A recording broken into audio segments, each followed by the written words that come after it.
اگر ہمارے پاس ایک مستطیل ہے جس کی بنیاد کی لمبائی b ہے اور اونچائی کی لمبائی h ہے تو اس کا رقبہ یوں نکالا جا سکتا ہے۔ اس کا رقبہ بنیاد کو اونچائی سے ضرب دے کر ملتا ہے۔ بنیاد کو اونچائی سے ضرب دے لیتی ہوں۔ یہ مستطیل کے رقبے کا دہرایا گیا جائزہ ہے۔ بس بنیاد کو اونچائی سے ضرب دے لیتی ہوں۔ اب ہم پیرالیلوگرام کو دیکھتے ہیں، اور اس پیرالیلوگرام میں بھی ہماری بنیاد کی لمبائی b ہے اور اونچائی بھی h ہے۔ تو جب ہم اونچائی کی بات کرتے ہیں تو ہم ان اطراف کی لمبائی کی بات نہیں کر رہے، کم سے کم جس طرح میں نے انہیں بنایا ہے وہ ترچھی جانب جا رہی ہیں۔ ہم یہ کہہ رہے ہیں کہ اگر آپ اوپر والی طرف سے سیدھا نیچے آئیں، یعنی 90 ڈگری اینگل سے سیدھا نیچے آئیں، تو آپ اس طرف تک پہنچیں گے اور یہی ہماری اونچائی ہوگی۔ تو اس طرح کی صورت میں جب آپ کے پاس ایک پیرالیلوگرام ہے اور آپ کو اس کی بنیاد اور اونچائی معلوم ہے تو آپ کا کیا خیال ہے اس کا رقبہ کیا ہوگا؟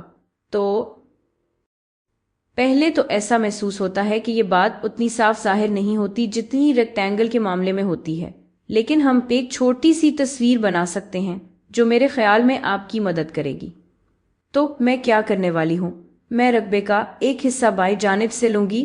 دراصل یہ بائیں جانب ایک مثلث ٹرائنگل ہے جو پیرالیلوگرام کو مکمل کرنے میں مدد دیتا ہے، اور پھر میں اسے دائیں جانب لے جاؤں گی اور پھر ہم کچھ حیران کن دیکھیں گے۔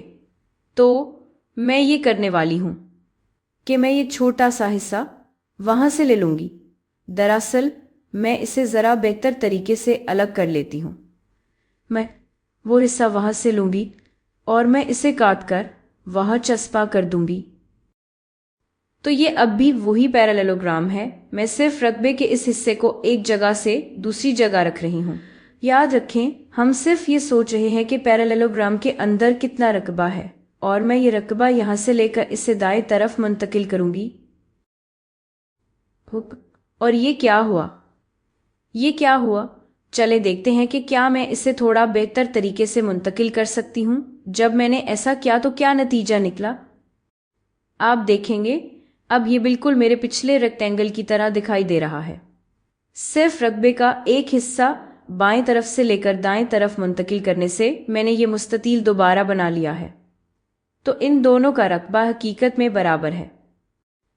اس پیرالیلوگرام کا رقبہ، یا جو پیرالیلوگرام پہلے تھا جب میں نے وہ ٹرائنگل بائیں سے دائیں منتقل نہیں کیا تھا، اس کا رقبہ بھی بنیاد ضرب اونچائی ہی ہوگا۔ تو یہاں کا رقبہ بھی اور یہاں کا رقبہ بھی بنیاد ضرب اونچائی ہے، کیونکہ ایک بار پھر میں نے صرف رقبے کا وہ حصہ جو وہاں تھا اسے اٹھا کر دائیں طرف منتقل کر دیا۔ تو پیرالیلوگرام کا رقبہ، میں اسے دوبارہ تھوڑا سا پیرالیلوگرام جیسا بنا لوں۔ پیرالیلوگرام کا ایریا بس یہی ہے کہ اگر آپ کے پاس بنیاد اور اونچائی ہو تو یہ صرف بنیاد ضرب اونچائی ہوگا۔ تو دونوں اشکال کا رقبہ صرف بنیاد ضرب اونچائی ہے۔